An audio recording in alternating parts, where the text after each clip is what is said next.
अख्तर साहब ये देखे पुशअप का नया स्टाइल मुझे बतला रहे हैं। ये ख़ुद भी जो है ना मैं लगाऊंगा इंशाअल्लाह ताला। माशाअल्लाह माशाअल्लाह।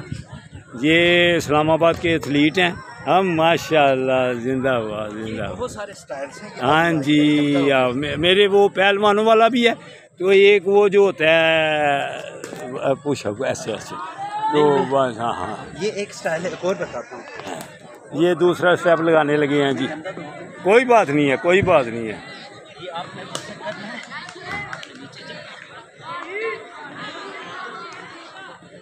जिंदाबाद जिंदाबाद माशाल्लाह। बस आगे चलते जाना है तो पुशअप लगाते जाना है। हाँ ये हाँ इंशाअल्लाह ताला ये भी हम लगाऊंगा और वीडियो भी चढ़ाऊंगा।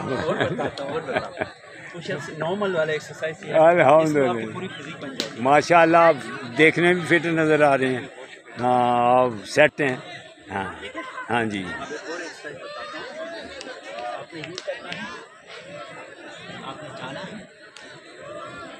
हाँ हाथ उठा के हाँ जिंदाबाद ये हम लगाते हैं। जिंदाबाद जिंदाबाद जिंदाबाद। वो जो तरीके पहले थे ना उनको भी इंशाअल्लाह ताला कोशिश करेंगे हम अल्लाह की मेहरबानी से। 10 किलोमीटर रनिंग किया है ना। हाँ माशाअल्लाह 40 मिनट में नहीं 45 मिनट में किया। अल्हम्दुलिल्लाह। तो थोड़े से थकावट हो गई।